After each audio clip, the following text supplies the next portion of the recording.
जय श्री राधा कृष्ण भगवान जी की जय। निर्जला एकादशी व्रत की जय। श्रीमद् भगवद गीता की।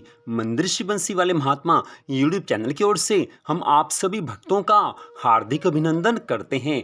आज हम आपको निर्जला एकादशी के उपलक्ष्य में श्रीमद् भगवद गीता के 7वें अध्याय का पाठ हिंदी में सुनाने जा रहे हैं। निर्जला एकादशी के दिन श्रीमद् भगवद गीता के 7वें अध्याय का पाठ सुनने मात्र से पितरों को सद्गति मिलती है और मनुष्य की सभी मनोकामनाएं पूरी होती हैं और अंत समय में मनुष्य को भगवान के धाम की प्राप्ति हो जाती है। वैसे तो श्रीमद् भगवद गीता के किसी भी अध्याय का पाठ किसी भी दिन किया जाए भगवान की कृपा मिलती है, मनोकामनाएं पूरी होती हैं। लेकिन निर्जला एकादशी जो कि सभी एकादशियों में सर्वश्रेष्ठ एकादशी मानी गई है, तो इस दिन अगर श्रीमद् भगवद गीता के 7वें अध्याय का पाठ किया जाए या सुना जाए तो भगवान की बहुत अधिक कृपा की प्राप्ति की जा सकती है। तो आप सबसे निवेदन है कि विशेष रूप से निर्जला एकादशी के दिन श्रीमद् भगवद गीता के इस 7वें अध्याय की कथा को जरूर सुने। 7वें अध्याय की कथा इस प्रकार है। जय श्री राधा कृष्ण भगवान जी की जय। श्रीमद् भगवद गीता की 7वां अध्याय।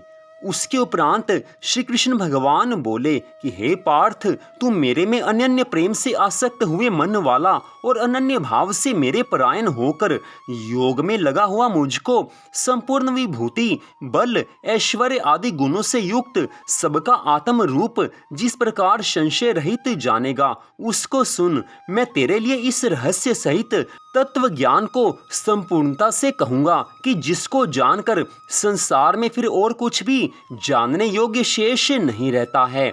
हजारों मनुष्यों में कोई ही मनुष्य मेरी प्राप्ति के लिए यत्न करता है और उन यत्न करने वाले योगियों में भी कोई ही पुरुष मेरे परायण हुआ मेरे को तत्व से जानता है, अर्थात यथार्थ मर्म से जानता है। हे अर्जुन, पृथ्वी, जल, अग्नि, वायु और आकाश तथा मन, बुद्धि और अहंकार भी ऐसे ही 8 प्रकार से विभक्त हुई मेरी प्रकृति है। यह 8 प्रकार के भेदों वाली तो अपरा है, अर्थात मेरी जड़ प्रकृति है। और हे महाबाहो, इससे दूसरी को मेरी जीव रूपा परा अर्थात चेतन प्रकृति जान कि जिससे यह संपूर्ण जगत धारण किया जाता है।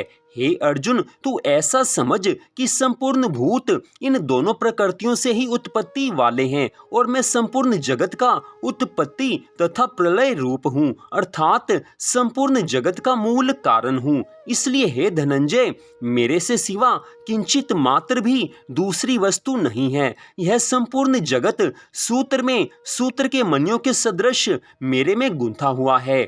हे अर्जुन, जल में मैं रस हूँ तथा चंद्रमा और सूर्य में प्रकाश हूँ और संपूर्ण वेदों में ओंकार हूँ तथा आकाश में शब्द और पुरुषों में पुरुषत्व हूँ। पृथ्वी में पवित्र गंध और अग्नि में तेज हूँ और संपूर्ण भूतों में उनका जीवन हूँ, अर्थात जिससे वे जीते हैं वह मैं हूँ और तपस्वियों में तप हूँ। हे अर्जुन, तू संपूर्ण भूतों का सनातन कारण मेरे को ही जान। मैं बुद्धिमानों की बुद्धि और तेजस्वियों का तेज हूँ। हे भरत श्रेष्ठ, मैं बलवानों का आसक्ति और कामनाओं से रहित बल अर्थात सामर्थ्य हूँ और सब भूतों में धर्म के अनुकूल अर्थात शास्त्र के अनुकूल काम हूँ। और भी जो सत्वगुण से उत्पन्न होने वाले भाव हैं और जो रजोगुण से तथा तमोगुण से होने वाले भाव हैं, उन सबको तू मेरे से ही होने वाले हैं ऐसा जान, परंतु वास्तव में उनमें मैं और वे मेरे में नहीं हैं।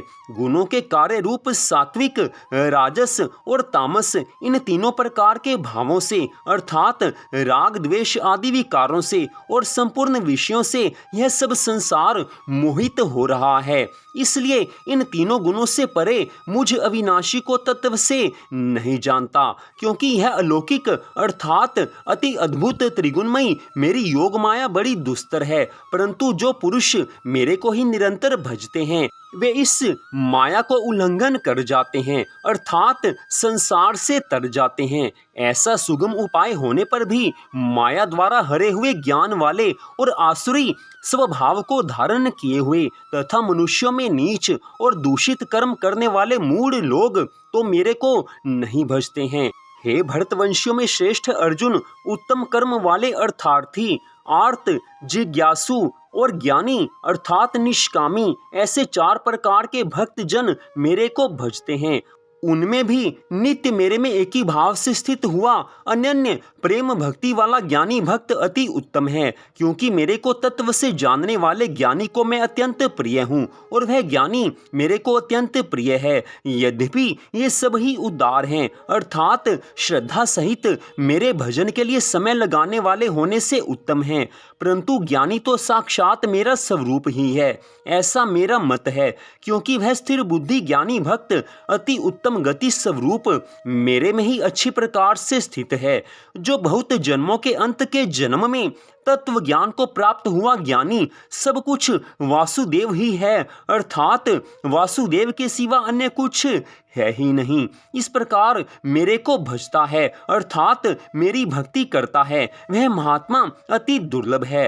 हे अर्जुन, जो विषयासक्त पुरुष हैं वे तो अपने स्वभाव से प्रेरे हुए तथा उन भोगों की कामना द्वारा ज्ञान से भ्रष्ट हुए उस नियम को धारण करके, अर्थात जिस देवता की पूजा के लिए जो नियम लोक में प्रसिद्ध है उस नियम को धारण करके अन्य देवताओं को भजते हैं अर्थात पूजते हैं। जो सकामी भक्त जिस देवता के स्वरूप को श्रद्धा से पूजना चाहता है उस भक्त की मैं उस ही देवता के प्रति श्रद्धा को स्थिर करता हूँ।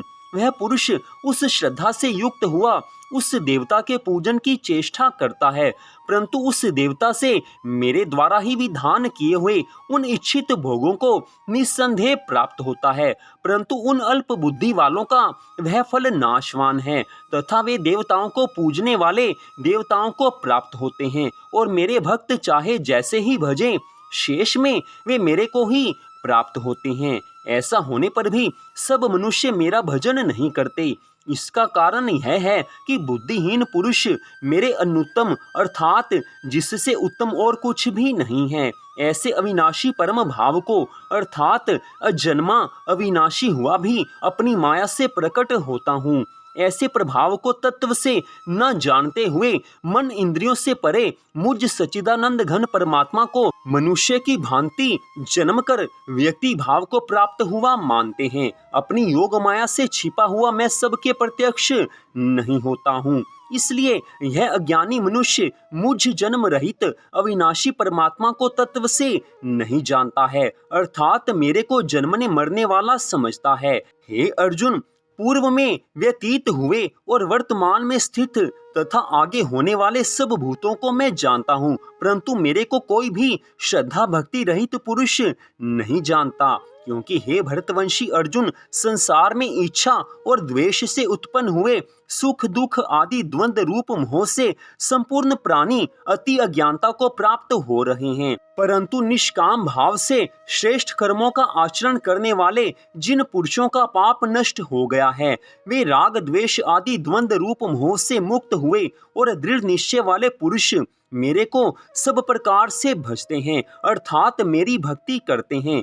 जो मेरे शरण होकर जरा और मरण से छूटने के लिए यत्न करते हैं वे पुरुष उस ब्रह्म को तथा संपूर्ण अध्यात्म को और संपूर्ण कर्म को जानते हैं। जो पुरुष अधिभूत और अधिदैव के सहित तथा अधियज्ञ के सहित सबका आत्म रूप मेरे को जानते हैं, अर्थात जैसे भाप बादल धूम पानी और बर्फ यह सभी जल स्वरूप है, वैसे ही अधिभूत अधिदैव और अधियज्ञ आदि सब कुछ वासुदेव स्वरूप है। ऐसे जो जानते हैं वे युक्त चित्त वाले पुरुष अंत काल में भी मुझको ही जानते हैं अर्थात प्राप्त होते हैं। इति श्रीमद् भगवद गीता रूपी उपनिषद एवं ब्रह्म विद्या तथा योग शास्त्र विषयक श्री कृष्ण और अर्जुन के संवाद में ज्ञान विज्ञान योग नामक 7वां अध्याय। तो इस प्रकार श्रीमद् भगवद गीता के 7वें अध्याय की कथा का यहीं पर विश्राम होता है। आपको पहले भी बताया गया है कि श्रीमद् भगवद गीता का पाठ कभी भी किया जाए तो भगवान की कृपा मिलती है और श्रीमद् भगवद गीता के 7वें अध्याय के पाठ करने या सुनने मात्र से पितरों की सद्गति हो जाती है और मनुष्यों की सभी मनोकामनाएं पूरी होकर अंत समय में मोक्ष मिल जाता है। लेकिन विशेष रूप से निर्जला एकादशी के दिन अगर श्रीमद् भगवद गीता के 7वें 7वें अध्याय का पाठ किया जाए या सुना जाए तो भगवान की बहुत अधिक कृपा मिलती है। तो मंदिर शिव बंसी वाले महात्मा यूट्यूब चैनल की ओर से श्रीमद् भगवद गीता के 7वें अध्याय की इस कथा को सुनने के लिए आप सबका हार्दिक धन्यवाद। भगवान श्री राधा कृष्ण जी की निर्जला एकादशी व्रत की श्रीमद् भगवद गीता की अनंत कृपा सदा आप सब पर, आपके परिवार पर बनी रहे, इसी मंगल कामना के साथ जय श्री राधा रानी सरकार की, जय श्री कृष्ण भगवान की, जय निर्जला एकादशी व्रत की, जय श्रीमद् भगवद गीता की। जय जय श्री राधे, जय जय श्री राधे, जय जय श्री राधे श्याम।